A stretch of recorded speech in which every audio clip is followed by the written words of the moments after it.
ಸತತ 9ನೇ ಬಾರಿ ದಾಖಲೆಯ ಬಜೆಟ್ ಮಂಡಿಸಿದ್ದಾರೆ ವಿತ್ತ ಸಚಿವೆ ನಿರ್ಮಲಾ ಸೀತಾರಾಮನ್. ಹಾಗಿದ್ರೆ ಬಡ ಮಧ್ಯಮ ವರ್ಗಕ್ಕೆ ಹಾಗೂ ರೈತರಿಗೆ ಸಿಕ್ಕಿದ್ದೇನು, ಕರ್ನಾಟಕಕ್ಕೆ ದಕ್ಕಿದ್ದೇನು ತೋರಿಸ್ತೀವಿ ನೋಡಿ.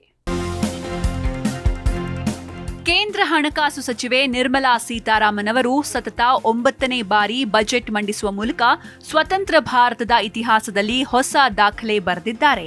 ಜಾಗತಿಕ ಆರ್ಥಿಕ ಸವಾಲುಗಳ ನಡುವೆಯೂ ಭಾರತದ ಆರ್ಥಿಕತೆಯನ್ನ ಸುಸ್ಥಿರವಾಗಿಡಲು ಮತ್ತು ಜನಸಾಮಾನ್ಯರ ನಿರೀಕ್ಷೆಗಳನ್ನು ತಲುಪುವ ಪ್ರಯತ್ನವನ್ನ ಈ ಆಯವ್ಯಯದಲ್ಲಿ ಮಾಡಲಾಗಿದೆ.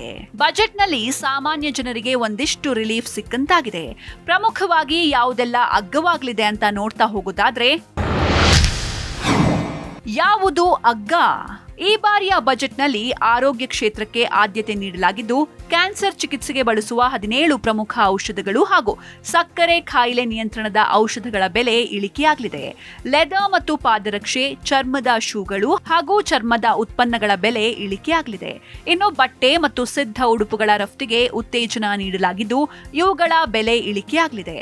ಅಲ್ಲದೆ ಗೃಹ ಬಳಕೆಯ ಎಲೆಕ್ಟ್ರಾನಿಕ್ಸ್ನಲ್ಲಿ ಮೈಕ್ರೋವೇವ್ ಓವನ್ಗಳು ಇನ್ಮುಂದೆ ಕಡಿಮೆ ಬೆಲೆಗೆ ಸಿಗಲಿವೆ. ತಂತ್ರಜ್ಞಾನ ಮತ್ತು ಆಟೋಮೊಬೈಲ್ ವಲಯದ ವಾಹನ ಮತ್ತು ಇಂಧನ, ಎಲೆಕ್ಟ್ರಿಕ್ ವಾಹನಗಳ ಬ್ಯಾಟರಿಗಳು ಮತ್ತು ಬಯೋಗ್ಯಾಸ್ ಮಿಶ್ರಿತ ಸಿಎನ್ಜಿ ಅಗ್ಗವಾಗಲಿದೆ. ವಿದೇಶಿ ಪ್ರಯಾಣದ ವೆಚ್ಚ ತಗ್ಗಲಿದೆ ಹಾಗೂ ವಿಮಾನ ತಯಾರಿಕೆಗೆ ಸಂಬಂಧಿಸಿದ ಬಿಡಿ ಭಾಗಗಳ ಬೆಲೆ ಇಳಿಕೆಯಾಗಲಿದೆ. ಪರಿಸರ ಸ್ನೇಹಿ ಸೌರಶಕ್ತಿ ಇಂಧನಕ್ಕೆ ಒತ್ತು ನೀಡುವ ಸಲುವಾಗಿ ಸೋಲಾರ್ ಪ್ಯಾನೆಲ್ ಮತ್ತು ಸೌರಶಕ್ತಿಗೆ ಸಂಬಂಧಿಸಿದ ಉಪಕರಣಗಳು ಅಗ್ಗವಾಗಲಿವೆ. ಇನ್ನು ಬಿಡಿ, ಸೀ ಫುಡ್, ವಿದೇಶಿ ಟೂರ್ ಪ್ಯಾಕೇಜ್, ವಿದೇಶಿ ಶಿಕ್ಷಣ ಖರ್ಚು ವೆಚ್ಚಗಳು, ಸ್ಮಾರ್ಟ್ಫೋನ್ಸ್, ಇವಿ ಬ್ಯಾಟರೀಸ್, ಕ್ರೀಡಾ ಸಾಮಗ್ರಿಗಳು, ಲಿಥಿಯಂ ಬ್ಯಾಟರಿ ಘಟಕಗಳು, ಪರಮಾಣು ವಿದ್ಯುತ್ ಯೋಜನೆಗಳಿಗೆ ಆಮದು ಮಾಡಿಕೊಳ್ಳುವ ಸರಕುಗಳ ಬೆಲೆ ಇಳಿಕೆಯಾಗಲಿದೆ.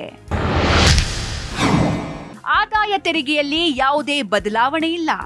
ದೇಶದ ಮಧ್ಯಮ ವರ್ಗ, ಸಣ್ಣ ತೆರಿಗೆ ಪಾವತಿದಾರರ ನಿರೀಕ್ಷೆಯಂತೆ ಕೇಂದ್ರ ಸಚಿವೆ ನಿರ್ಮಲಾ ಸೀತಾರಾಮನ್ ಅವರು ಕೇಂದ್ರ ಬಜೆಟ್ನಲ್ಲಿ ಆದಾಯ ತೆರಿಗೆಗಳಲ್ಲಿ ಯಾವುದೇ ಬದಲಾವಣೆ ಮಾಡಿಲ್ಲ. ಕಳೆದ ವರ್ಷದ ಪರಿಷ್ಕರಣೆಯೇ ಮುಂದುವರಿಯುತ್ತೆ ಅಂತ ತಿಳಿಸಿದ್ದಾರೆ. ಏಪ್ರಿಲ್ 10ರಿಂದ ಹೊಸ ತೆರಿಗೆ ನೀತಿ ಜಾರಿಗೆ ಬರಲಿದೆ ಅಂತ ತಿಳಿಸಿದ್ದಾರೆ.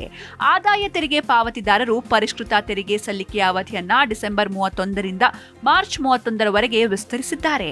ಅಲ್ಲದೆ ಆದಾಯ ತೆರಿಗೆ ಪಾವತಿ ವಿಳಂಬಕ್ಕೆ ಶೇಕಡ 10ರಷ್ಟು ದಂಡ ವಿಧಿಸಲು ನಿರ್ಧರಿಸಲಾಗಿದ್ದು, ಶಿಕ್ಷೆ ಇರೋದಿಲ್ಲ ಅಂತ ತಿಳಿಸಿದ್ದಾರೆ. ಸಣ್ಣ ತೆರಿಗೆದಾರರಿಗೆ ನಿಯಮ ಆಧಾರಿತ ಸ್ವಯಂಚಾಲಿತ ತೆರಿಗೆ ಸಲ್ಲಿಕೆ ವ್ಯವಸ್ಥೆ ಜಾರಿಗೊಳಿಸಲಾಗುವುದು ಅಂತ ತಿಳಿಸಿದ್ದಾರೆ. ಅಲ್ಲದೆ ಐಟಿಆರ್ ರಿಟರ್ನ್ಸ್ಗಳನ್ನು ಸಲ್ಲಿಸಲು ಜುಲೈ 31ರವರೆಗೂ ಅವಕಾಶ ನೀಡಲಾಗಿದೆ. ವಿದೇಶ ಯಾತ್ರಿಗಳಿಗೆ ಟಿಸಿಎಂಎಸ್ ಕಡಿತಗೊಳಿಸಲಾಗಿದೆ. ಅನಿವಾಸಿ ಭಾರತೀಯ ಸ್ಥಿರಾಸ್ತಿ ಮೇಲಿನ ತೆರಿಗೆ ಕಡಿತ ಮಾಡಲಾಗಿದೆ. ಅಪಘಾತ ವಿಮೆಗೆ ಇನ್ಮುಂದೆ ಟ್ಯಾಕ್ಸ್ ಅಥವಾ ಟಿಡಿಎಸ್ ಇರೋದಿಲ್ಲ. ಇನ್ನು 16ನೇ ಹಣಕಾಸು ಆಯೋಗದ ಶಿಫಾರಸುಗಳಿಗೆ ಕೇಂದ್ರ ಸರ್ಕಾರ ಒಪ್ಪಿಗೆ ನೀಡಿದ್ದು, ಶೇಕಡ 41ರಷ್ಟು ತೆರಿಗೆ ವಿಕೇಂದ್ರೀಕರಣ ಸೂತ್ರವನ್ನ ಉಳಿಸಿಕೊಳ್ಳಲಾಗಿದೆ ಅಂತ ತಿಳಿಸಿದ್ದಾರೆ. ಇನ್ನು ಕೇಂದ್ರ ಸರ್ಕಾರದ ಬಜೆಟ್ನಲ್ಲಿ ಕರ್ನಾಟಕಕ್ಕೆ ಸಿಕ್ಕಿದ್ದೇನು ಅಂತ ಕೇಳಿದ್ರೆ, ದೇಶದ ಪ್ರಮುಖ ನಗರಗಳ ನಡುವೆ ಸಂಪರ್ಕ ಕಲ್ಪಿಸಲು 7 ಹೈಸ್ಪೀಡ್ ರೈಲು ಕಾರಿಡಾರ್ಗಳನ್ನು ನಿರ್ಮಲಾ ಸೀತಾರಾಮನ್ ಘೋಷಿಸಿದ್ದಾರೆ. ಇದನ್ನು ಅವರು ಬೆಳವಣಿಗೆಯ ಸಂಪರ್ಕಗಳು ಅಂತ ಕರೆದಿದ್ದಾರೆ. ಈ 7ರಲ್ಲಿ 2 ಮಾರ್ಗಗಳು ಬೆಂಗಳೂರಿಗೆ ಸಂಪರ್ಕ ಕಲ್ಪಿಸುತ್ತವೆ. ಅವುಗಳಂದ್ರೆ ಹೈದರಾಬಾದ್ ಟು ಬೆಂಗಳೂರು ಹಾಗೂ ಚೆನ್ನೈ ಟು ಬೆಂಗಳೂರು ಮಾರ್ಗಗಳು. ಇನ್ನು ಪುಣೆ ಟು ಹೈದರಾಬಾದ್ ಮಾರ್ಗ ಕರ್ನಾಟಕದ ಮೂಲಕವೇ ಹಾದು ಹೋಗಲಿದ್ದು, ಕಲ್ಯಾಣ ಕರ್ನಾಟಕಕ್ಕೆ ಅನುಕೂಲವಾಗಲಿದೆ. ಭಾರತೀಯ ಶ್ರೀಗಂಧದ ವೈಭವವನ್ನ ಮರುಸ್ಥಾಪಿಸಲು ರಾಜ್ಯ ಸರ್ಕಾರಗಳ ಸಹಭಾಗಿತ್ವದಲ್ಲಿ ವಿಶೇಷ ಯೋಜನೆ ರೂಪಿಸಲಾಗುವುದು ಅಂತ ಬಜೆಟ್ನಲ್ಲಿ ಹೇಳಲಾಗಿದೆ. ಶ್ರೀಗಂಧವನ್ನ ಹೆಚ್ಚಾಗಿ ಬೆಳೆಯುವ ಕರ್ನಾಟಕಕ್ಕೆ ಇದು ಅತ್ಯಂತ ಮಹತ್ವದ್ದಾಗಿದೆ.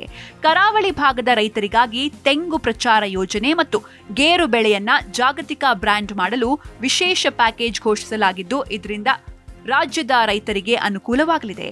ಕಾಫಿ ಸಂಸ್ಕರಣಾ ಯಂತ್ರಗಳ ಮೇಲಿನ ಸುಂಕಗಳಿಗೆ ವಿನಾಯಿತಿ ಘೋಷಿಸಲಾಗಿದ್ದು, ಕಾಫಿ ರೋಸ್ಟಿಂಗ್ ಯಂತ್ರಗಳಿಗೆ ಉತ್ತೇಜನ ನೀಡಲಾಗಿದೆ. ಕರ್ನಾಟಕ ದೇಶದಲ್ಲೇ ಅತಿ ಹೆಚ್ಚಿನ ಕಾಫಿ ಬೆಳೆಯುವ ರಾಜ್ಯವಾಗಿದ್ದು, ಇಲ್ಲಿನ ಬೆಳೆಗಾರರಿಗೆ ಇದರಿಂದ ಲಾಭವಾಗಲಿದೆ.